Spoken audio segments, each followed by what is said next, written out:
Hey guys, it's Elise Montoya, and today I wanted to talk to you about a book that I'm reading for class called The Longer Long Tail by Chris Anderson, and it's a New York Times bestseller.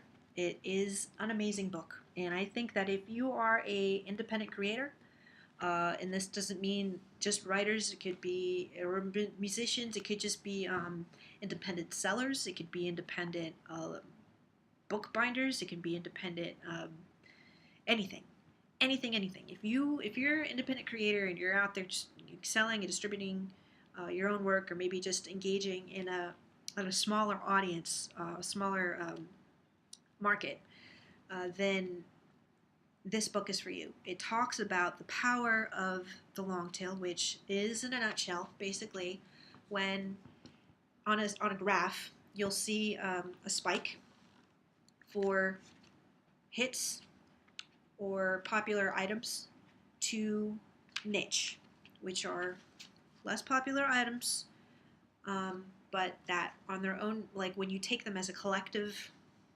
together, they actually rival the hits. So in this case, this is Rhapsody Music Downloads, and this is kind of a very good example of the long tail. Here's hits, and then this is the long tail. It looks like it's hitting zero, but it's not.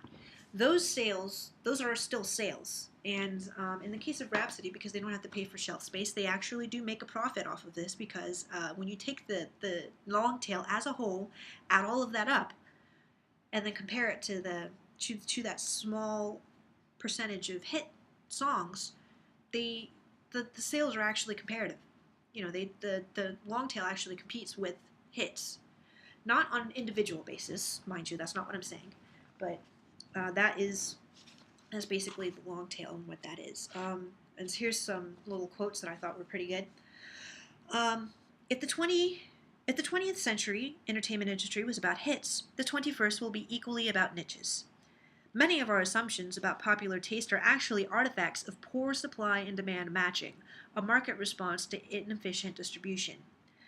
The curse of traditional retail is the need to find local audiences. So, like, I just jumped from these little things that I highlighted, but basically what happens is that in the 20th century, the long tail didn't really exist yet, but, like the way that sellers worked was that because they had very limited shelf space and they had a local audience that they had to try and appease, they mostly sold what was popular. And in the case of music, that would be like the top 40 songs and then everything else, like just like the stuff that comes like right after that, as far as like the charts. So that was what used to be the case, but then with the internet and with the ability to produce and distribute work so much more easily through the internet with these different technology, webcams, cell phones. You can make a lot of things with like very simple technologies that are now very easily accessible.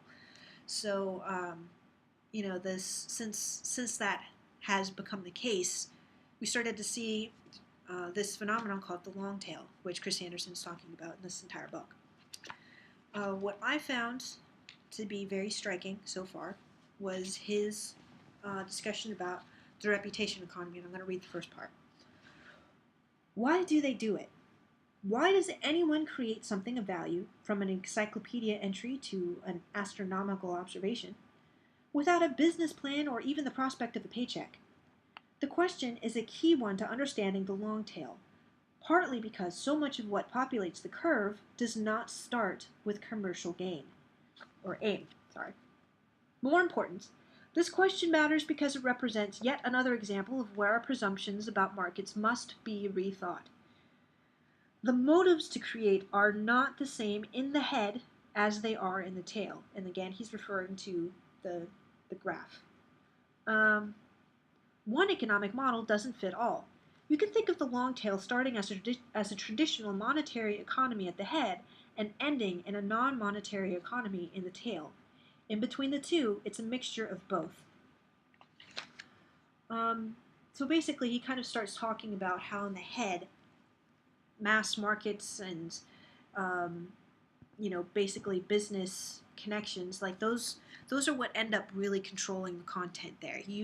When you sell that much and to such a broad audience, the art and the business are just joined at the hip, and sometimes it feels way more like business. And he actually talks about like the phenomenon of NSYNC and how their insane marketing tactics and just kind of formulaic um, appeal really sort of was like the pinnacle of the hit culture in the 20th century before the 21st century came around, and then we ended up having the internet, really become much more democratized.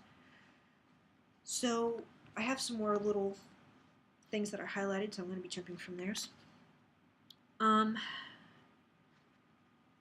Basically, the reason one might call it an economy, the reputation economy, at all, is that there is a coin of the realm that can be every bit as motivating as money, reputation. Measured by the amount of attention a product attracts, reputation can be converted into other things of value: jobs, tenure, audiences, and lucrative offers of all sorts. Tim Wu, a Columbia University law professor, calls this exposure culture. Using blogs as an example, he writes, "The exposure culture reflects the philosophy of the web, in which getting noticed is everything. Web authors link to each other, quote literally, and sometimes annotate entire articles. Emailing links to favorite articles and jokes has become as much a part of American work culture as the water cooler. The big sin in exposure culture is not copying, but instead failure to properly attribute authorship. And at the center of this exposure culture is the almighty search engine. If your site is easy to find on Google, you don't sue, you celebrate." As an online author who writes an epic fantasy story and serializes that for free online, I use Creative Commons, and Chris Anderson actually is known to use Creative Commons for his reader blog. But I use that because I found that that's what worked for me, and because I wanted people to distribute my work. I wanted people to feel like it was okay for them to share my work using P2P, just word of mouth, whatever. So long as they attributed the authorship to me, I was okay with it, and I am still okay with it, and that is how it's always been. I even have PDFs that I have for free to download on my website if you would like to read the first rough draft work of my fantasy series, Eikasia. So, I understand what he's talking about here. I'm understanding what he means about the reputation economy, and I think a lot of other authors online do, that they want to have the reader base and maybe to kind of create a legitimacy around themselves, maybe about their marketability or just the content that they can write that would attract job offers and what have you for, just creating opportunities just through their reputation alone. That was always one of the kind of like one of the many goals of my project for Eikasia. And here's another thing that he addresses: the power of free is obscured by fears over piracy and is often viewed with suspicion, not least because it evokes unfortunate echoes of both communism and hippie sloganeering.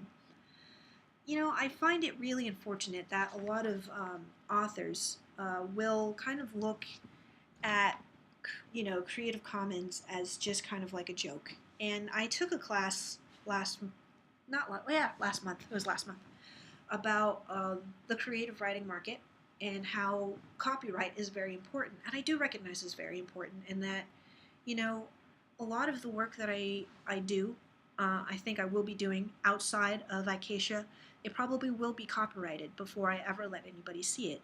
However, for Eikasia, I think it is best to keep it the website, Creative Commons, and then whatever work that I publish, make that copyright.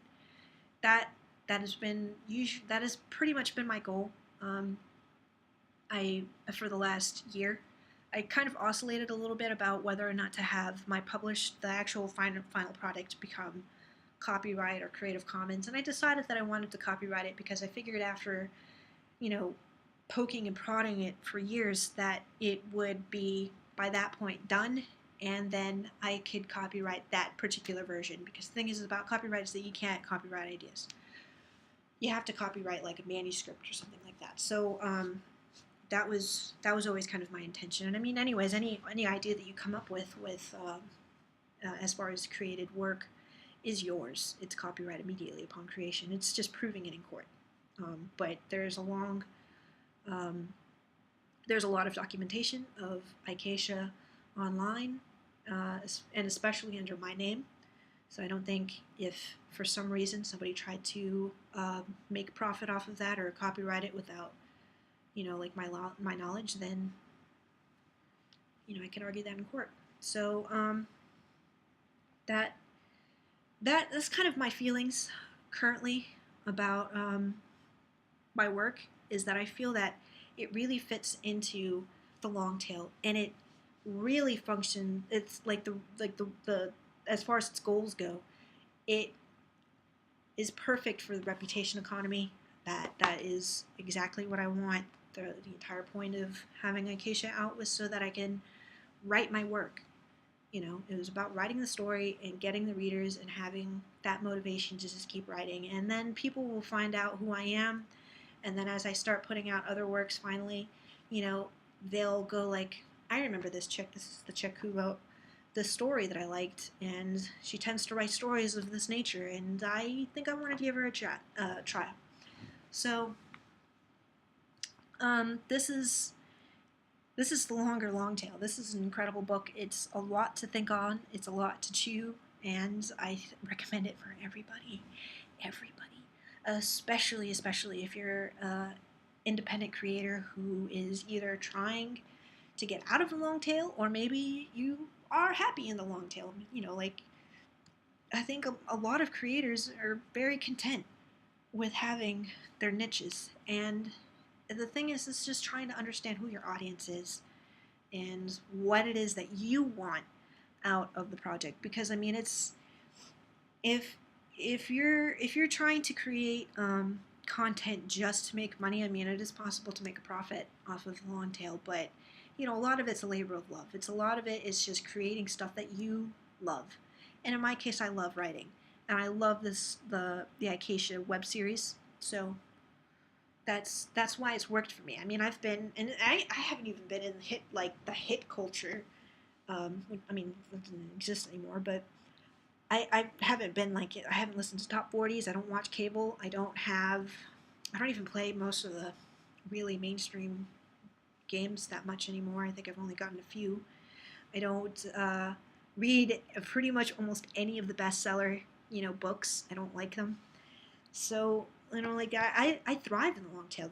That's my home, and so I feel like it's just right that I write that is where I find my audience.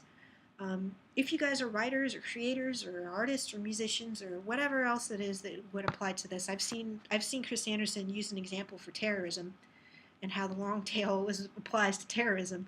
So this information is just really great. So if you guys want to learn more about the economy and just kind of, it's very illuminating. I remember reading this and feeling like I suddenly had 20/20 vision about all the different artists and musicians that I've heard of over the years, and how they kind of took advantage of this effect, this phenomenon. And it is possible to find different kinds of success, whether that's gaining a really good reputation. The people of the Lonely Island boys, the dudes, they took advantage of the long tail. They did YouTube. They made their independent content, a lot of it, free, and then they ended up getting taken up by SNL. That's an example of the reputation economy at work. So that's just different. It's just really good if you are really centric on, I have to be a bestseller, I have to become rich, and no. I think this book will really open your eyes to different possibilities, and maybe you can find a way to enjoy your work more, by realizing that you don't have to compromise if you don't want to. You can try to find something that's kind of more true to what you're interested in and what you think needs to be out there, and you can find an audience. It's possible. So Thank you guys for watching. My name is Illise Montoya. If you guys like this, and if you guys would like to see the work that I was referring to, Eikasia, visit my, just check out the YouTube description, and there is my link, along with my Tumblr and my Facebook. So thank you, thank you, thank you, thank you, thank you, thank you, thank you. Like, subscribe, and I'll catch you guys later. Thank you very much. Good night.